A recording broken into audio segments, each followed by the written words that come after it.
G'day and welcome to the Breaking Through podcast, and we're back with tours announcing, festivals teasing, but it's just good to have things happening again, and it's interesting, tours here announcing, in the US, cancelling.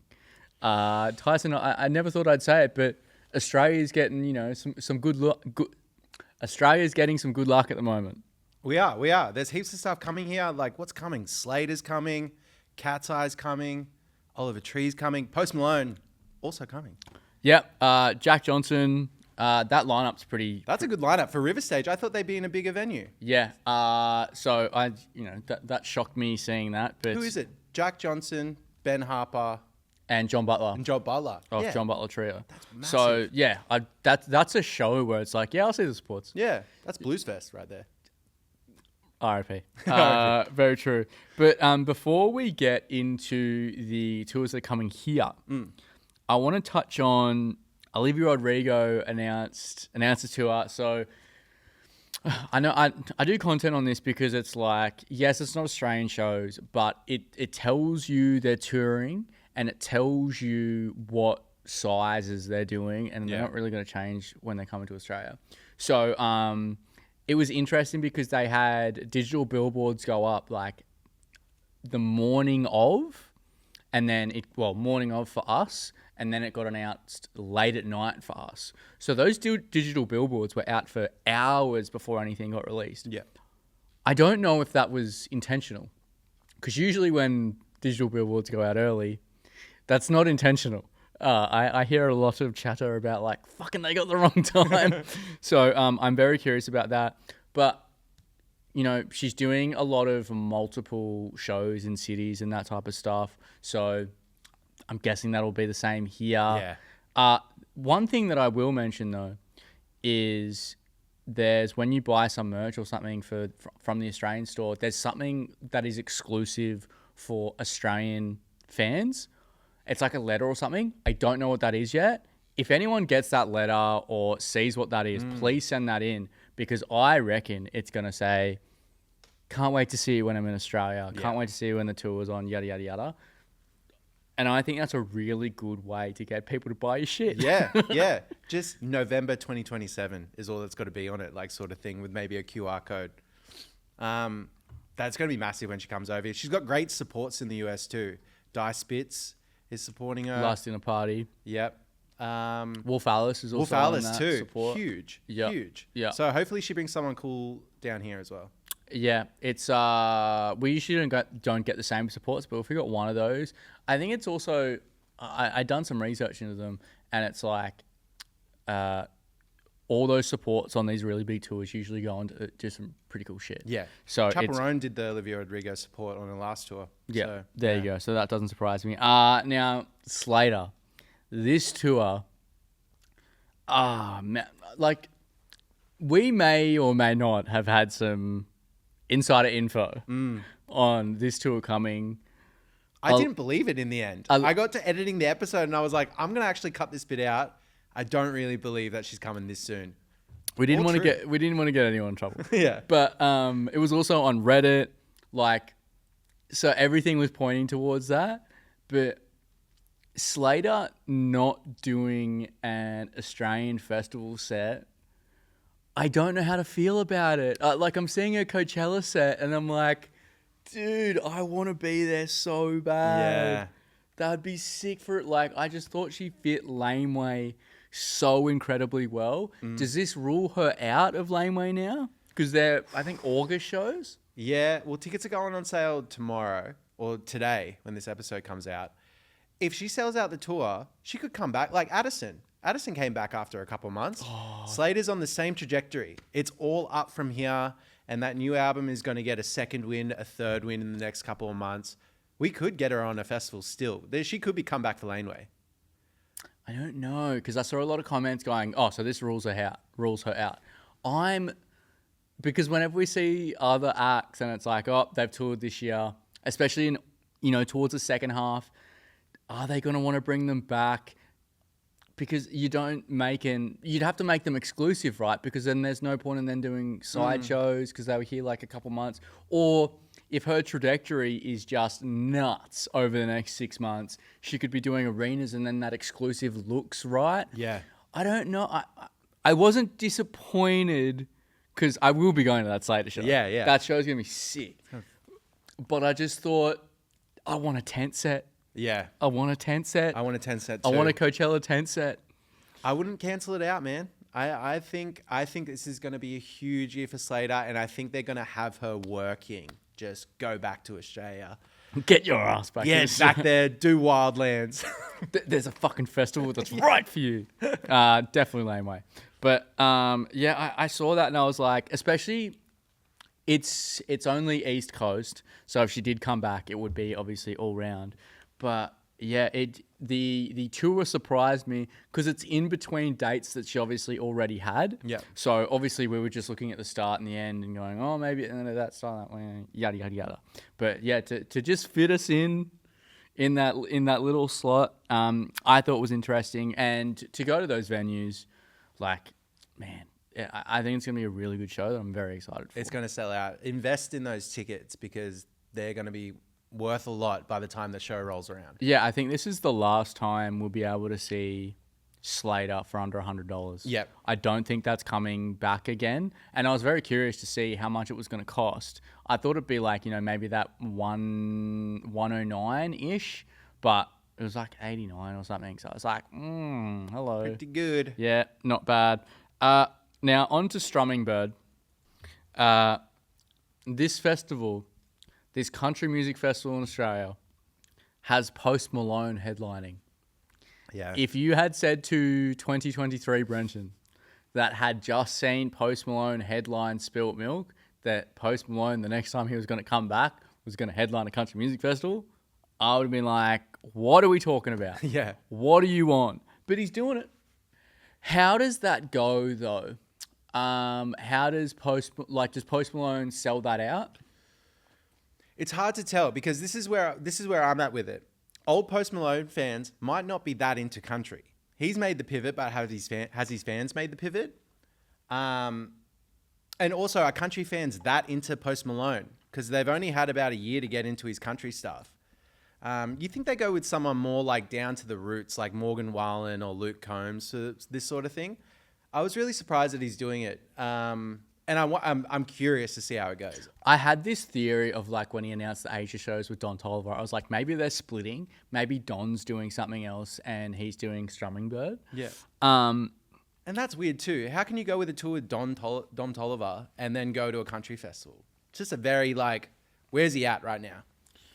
Yeah, that's actually a really good point. But it's interesting that Strumming Bird would take the gamble. Yeah. Because I feel like the Australian country music fans wouldn't be the same as the American country music fans.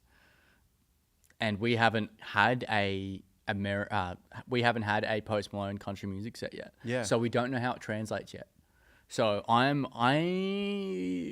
they've teased this all week. Yeah. Essentially. I think the Strumming Bird campaign for this week was probably one of the best festival campaigns we've had. And this is a very young festival. It's not a festival that's been around for a while. The upgrade in campaign was very evident. They were hinting left, right, and center, putting like Strumming Bird posty through, like having an envelope, all that type of stuff. Very good. So many hints. I never thought I'd say this, but was there too many hints? Because that picture that they put up of the fridge with like all the hints on it, it did give a lot away. You got a lot of them. And even in the comment section, you kind of saw the lineup a couple of days before it was announced through there. So when it finally did come around, I wasn't that surprised. I would have wanted an extra big name in there that wasn't hinted at to give it a sort of like, whoa, like. This comes to my question. Are we like, I talk about this all the time with people that message me and that type of stuff. Is music festivals, the campaign, is it more about the journey to the lineup release date than it is the actual lineup date release? Like, is that lineup drop just to a confirmation for you these days and not about like, oh my God, I didn't see so-and-so coming. Oh my God, that person's headlining. We knew 75% of this lineup. Yeah. Obviously, there were other names like Morgan Wallen getting thrown around. Big X Plug was getting thrown around.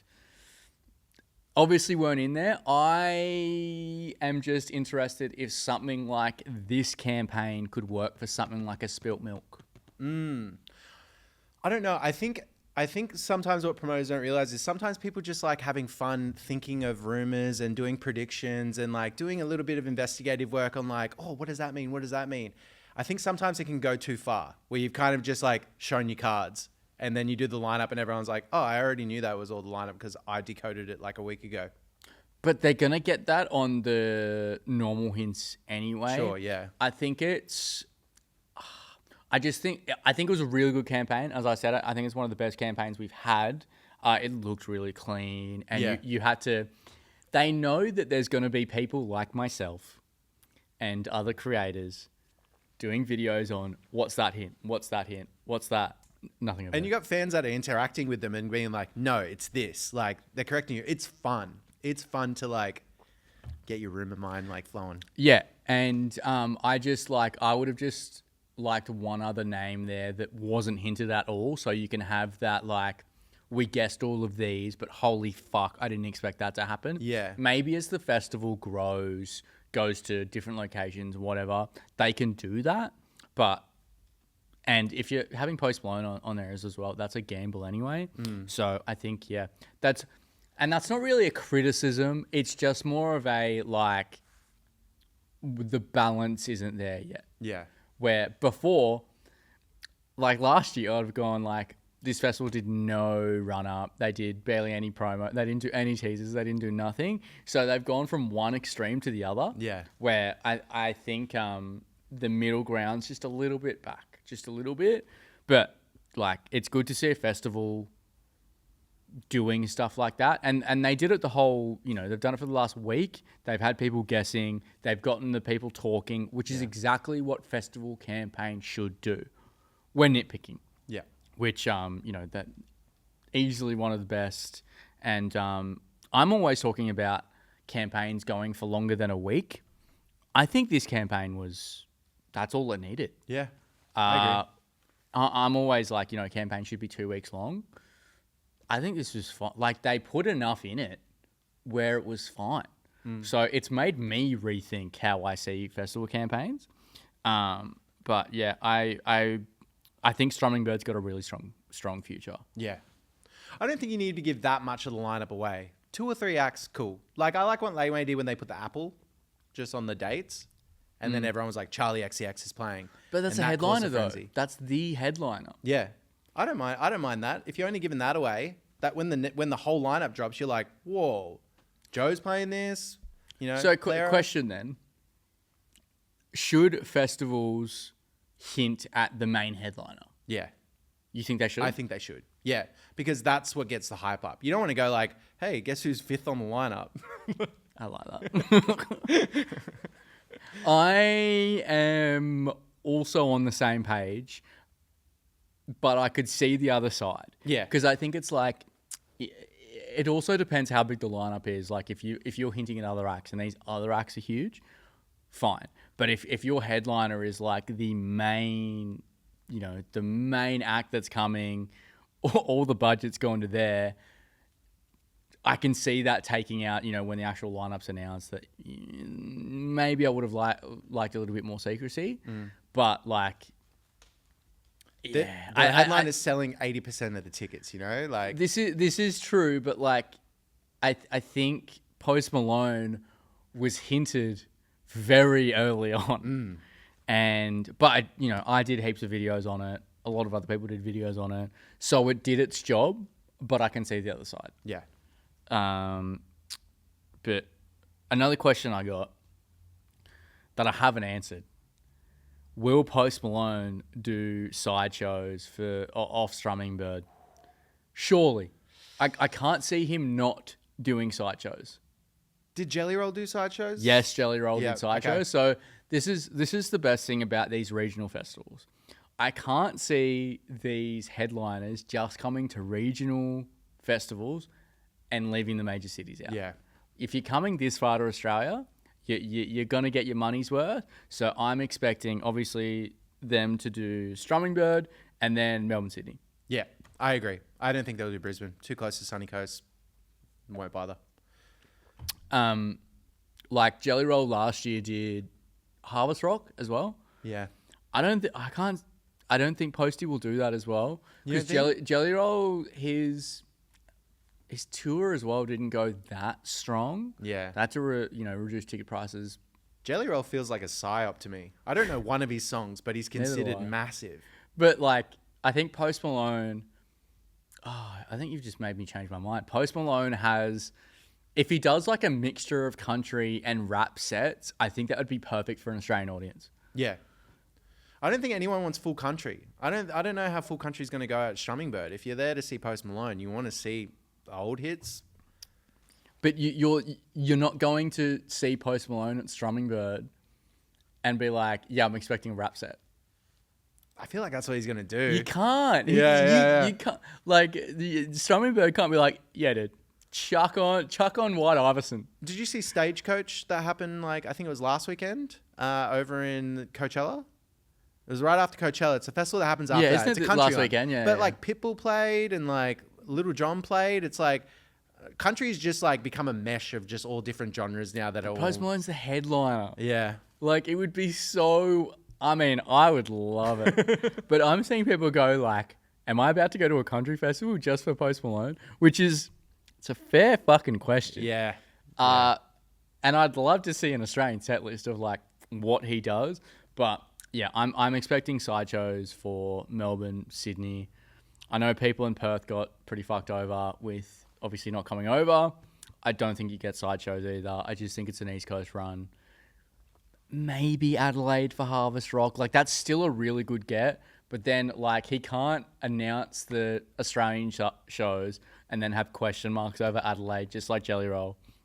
Doesn't work. Yeah, it doesn't I work. think people would be like, I think we know where you're going. It also, like, the Adelaide crowd, it's like, what if they buy a ticket to Melbourne and then, like, fuck, he's paying Harvest Rock now? Like, it's announced weeks later. It's a mess. I don't know. Yeah. Speaking of the US tours, Post Malone just cancelled some shows With Jelly Roll. with Jelly Roll, and the Pussycat Dolls cancelled their whole US tour bar one show. Oh, yeah, it's a festival date It's as a well. festival day. Yeah. So I find it interesting the way that they both went about it. I really like the Pussycat. I really like how Pussycat went about it better than a lot of other artists because they at least acknowledged the shows aren't going great. Yeah. Ticket-wise. They went, we had an honest look at the US run, which that's the most, to the point way we're going to get from an artist to go, hey, our ticket sales were shit. Yeah. Where Post Malone has gone, I've got to push shows back just because of the album. Well, we've got to get more music out. Shucks. Which, like, that's such a, like, do you expect people to believe that? Not really. No, I don't 'cause expect people to all believe all the that. news reporting on it is like they didn't sell that many tickets to those shows. People were looking at stadiums, and then you got their fans chiming in, being like, cancel, like, get Jelly Roll off the tour and we'll buy tickets. It's because Jelly Roll's on there that we're not. I think Jelly Roll is a very right wing Donald Trump guy. Post Malone, however, has kind of got fans from each category. All over. So I think you're going to lose a lot of people. It's what we just talked about. But would you Some not of the just go country. after the support? Like, Yeah. is Jelly Roll? I don't know if Jelly Roll's before him or whatever. Is it? Oh, he's Yeah, doing a lot of he's songs opening. with him. Though. Yeah. But like, I just think, and I've seen a few international tours go, hey, the ticket sales weren't strong enough. These acts aren't obviously huge acts saying this, but I would just love acts to come out and say that. And I think this Pussycat Dolls tour cancellation is the closest we've got to that. Yeah. Which I think if you're saying that and being honest with fans, they'll resonate with that. Yeah. And then the next time if you do a tour, like if they announce a tour, go back to theaters, people will be like, fuck, we actually, if I want to go to this tour, this show. They're going to need me. I'm going to need them. Yeah. Feel a little bit more of a partnership in that. Where, if you just go, oh, yeah, nah, sorry. Looking at the tour dates now, yeah, it's not going to work. We're not going to fit the rest of the album in. It's just such a punch in the face to fans. It's like you should have that shit sorted before you even announce the date. It's just an excuse. Excuses. And I really like Post Malone. I've seen him the last 2 times he's come to Australia. Man, I really didn't like that. But then I'll be like, where's the reason? Like, why are you saying unforeseen circumstances? It's like, it's better than that. Or is it better than that? Is it better to get a bullshit reason or to get no reason? Yeah, a bullshit reason, I guess. It makes me think about it. I'm just like, we're not that dumb. There's been stories about it for the last couple of weeks about how shitty shows are going. And fans are doing investigative work now on shows and being like, it's not selling. Here's the seating chart. All these seats are still free. Like, it's become, it's never happened before where fans are like really into investigating how each show is, and I respect it. I like that fans are doing that. It's one of the biggest things I've learned since doing all this TikTok stuff is that, especially I want to say over the last 12 months, is fans will check fucking everything and be vocal about it. Yeah. They'll make if they've never made a TikTok video before, they'll make a TikTok video about it. Yeah. They'll, they know they can let me know. A lot of the stuff that I post about, they're telling me and going, check this out. Yeah. Like, I'm not all knowing. It's just because I've got really good fans that'll tell me to go, hey, have a look at that. That's bullshit. Yeah. I'm like, yeah, good point. Yeah. Thank you for that. I respect it. It's great. The hustle from fans is something that I don't think promoters acknowledge. No. Or really even think about. Or think about it to an extent of just like them being super fans, but only on the positive side. Yeah. Which, it's a positive 95% of the time, just maybe not for promoters. Yeah. The Shakira Free Festival. You saw this. The videos were nuts, bro. 2 million people. It was a free concert in Rio de Janeiro.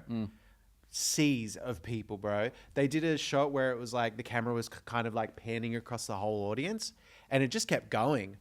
And it got me thinking. I was like, can we ever do something of this scale here in Australia? So this is the one Lady Gaga played last year. Lady right? Gaga played it last year, and I think that was around the same number. Was that the free day? Yeah. Yeah. It's a free day. Does the government fund that? I think it does, because I didn't see that much branding. Like, right. Just of the festival The site from the videos. just go fucking... They keep going. It's like every screen has like a concert crowd in front of it, like an arena crowd. So it was pretty crazy. But I imagine the government's got something to do with it. They'd have to. But incredible. Like, I was thinking about like, could Australia do it? We kind of do it in smaller scales. Like, Melbourne's obviously got Federation Square where they do like Amyl and the Sniffers and all that. And I think the Grand Prix is free, right? Is the Grand Prix free? Maybe. Hit us in the comments. Let us know. But, like the Mardi Gras is free. Like, these big scale events, but there's nothing like that size here. No. It would take like government funding to get it here. It would be a lot of branding, I imagine, if they were to do something like this in Australia. I imagine brands would be like investing big time in it. We've got a lot of free smaller festivals, but it's like, and we're obviously not going to get a Shakira, and you're obviously not going to get 2 million people there. But like, let's say if you had 20,000 people. Let's say if you had 20,000 and you had someone like Post Malone headlining. I just don't know how we get that for free. Yeah. Would you remember Springtime Festival on the Gold Coast? Yeah. Well, it's springtime, and they now do... Groundwater. That's a country one that they do free as well. And Sundown. Sundown's very small scale. Yeah. It's only a couple of thousand. But Springtime was like, that was the same. Yeah. But yeah, I don't know if they'd have the capacity to do that in Australia. I imagine it would come with like, a lot of brands getting involved. And even then, like if it was free, there'd be things in there that you'd have to pay for. Like I imagine they'd have like VIP areas. Like, I feel like in Australia it's more monetized, and also we're more policed. I imagine that we couldn't do something at that scale at 2 million because it'd just be like the amount of cops that they need to be there. Yeah, imagine doing that in New South Wales. How much security, but it would be good. I wish we got more like free, large scale stuff, and maybe that's the future because no one's got any money anymore. Maybe the government has to invest in this stuff. But then it's like, what about if someone like Laneway did a free day the day before their festival? Like, I know that would be tough. That'd be tough to run. They do that in Primavera over in Spain. The first day of the festival is free, and they have like a pretty good act. Like last year was Carabao, that headlined, and they just open it to the public. You got to register, but free. You don't need a ticket. Like, what if BTV or something had like a free day? Would be amazing. Like, obviously that's pretty regional, but we don't have like many big free festivals, which like. I think there's such an advantage to having that. Yeah. Your bars would make a lot of money. Your bars would. That's actually such a great point. Like, if they're not paying that ticket, people would be like, oh, I can drink today, or I can spend money on food, or I can buy merch, I can do this. Like, I think they would still spend that money during the day. I'm trying to think of what difference in money coming in would, like, how differentiate. Like, doing a free festival versus ticketed. Obviously, like, yeah, tickets, you're going to get a lot of money. But you could make up that money in other ways. Just by brand deals, by the government, like, all these, like, bars, VIP areas, all that stuff. You could definitely make some of that money back that you get from tickets. Like... This does sound like a government thing. It'd obviously have to be a government thing. They've got all the money. But something to think about, Australian government. Give us a free... Well, it's usually state governments, isn't it? Yeah. Give us a free Tame Impala show. Let's see how it goes. You know what? That's actually such a good shout. Like, there's big Australian acts that could do something like that. Yeah. Did you see Skeggs on the weekend in Cooley? I saw it. I wasn't there. No, but huge crowd. Yeah, it was a big crowd. A whole beach of people. Yeah, that was cool. Yeah. Free show. People will turn up. Something we're trying to do every show now is questions from you guys, the punters. Now, Tyson, we both have access to this, and this was a question for me or something that I would enjoy. Okay. There's no media circulation about it right now, but I want to hear from you if you think Childish Gambino will do a tour again, because he cancelled half of his shows, and it's been a while, and he did play a festival, but I wanted to know what you personally think, or if you've heard anything about maybe if Childish Gambino will even tour again, or maybe even come back to Australia. I haven't heard a single thing about Childish Gambino, and I know people go like, if someone cancels, they don't owe us a tour, but Childish Gambino owes Australia a tour. He had a stroke. Did you know he had a stroke? Was it a stroke? I know he was in hospital. That's why he had to cancel the whole tour. He had a stroke. That's a pretty good reason. Eventually. I think some more years have got to go by. He's got to do the Community movie soon. That's very true. I do love Community. But, like, the thing with Childish Gambino in my spaces is, like, I hear his name whispered around a lot, but then it never gets to anything.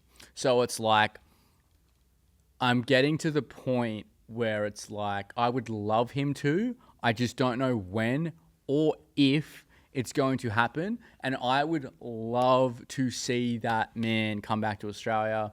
He was one of the best sets I've ever seen at Splendor, and he's one of the best performers I've ever seen.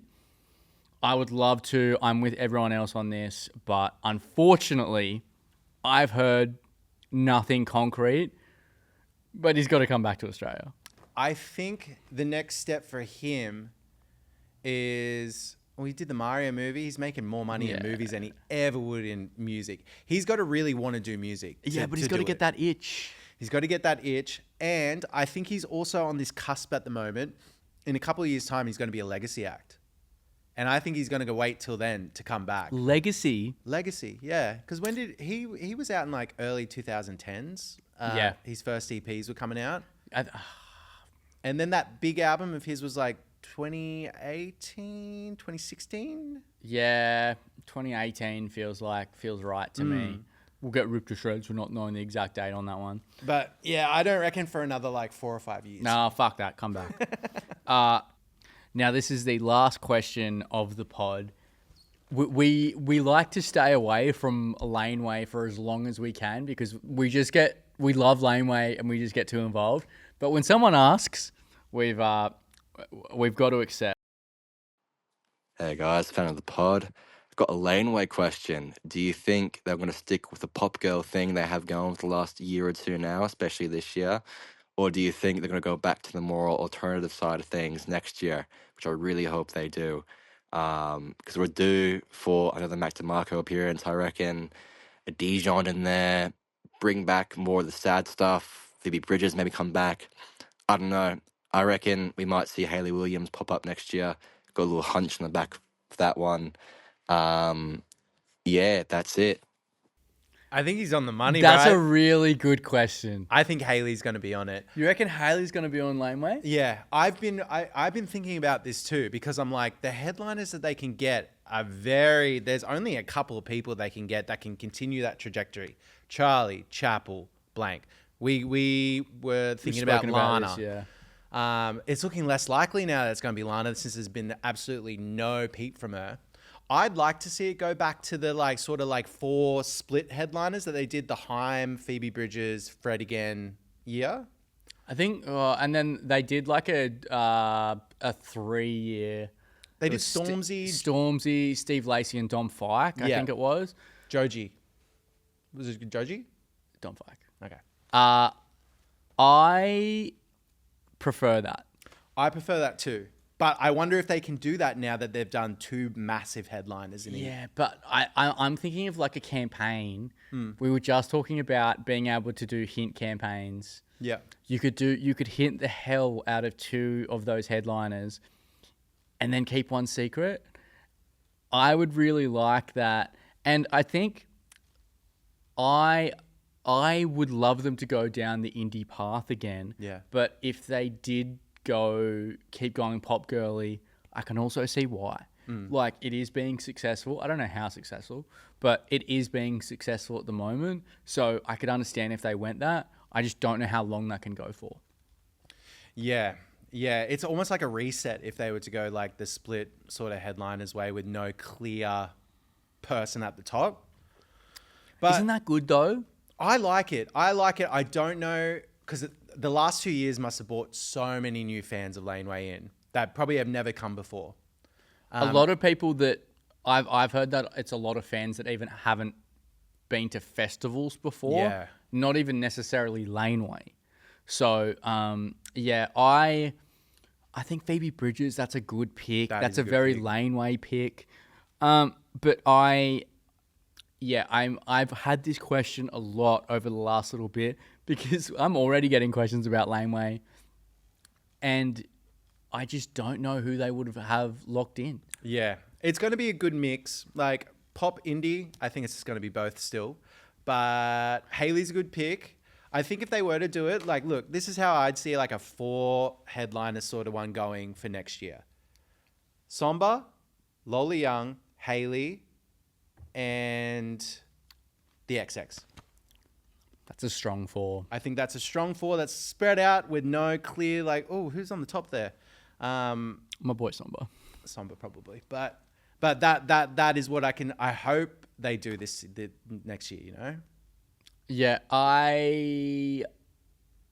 but with that, what that question said, I would also love them to go back to that. Mac DeMarco was heavily rumored on this one. I'd be surprised if he doesn't pop up on something else. I don't want Mac DeMarco. I'm also not a Mac DeMarco fan. But the Favors, they were also heavily rumored. The Marias haven't been here yet. Yeah, Marias are a good shout. So, I am also on the indie. Although they want like more sad indie, I want band indie. Yeah, I think it's not ready enough for Phoebe to come back. She only played a couple of years ago and no new material, not even hinting yet. So maybe 2028. We can't say that. That's too late. All right. Bye, everyone. Bye. See you next week. Get your tickets for shit.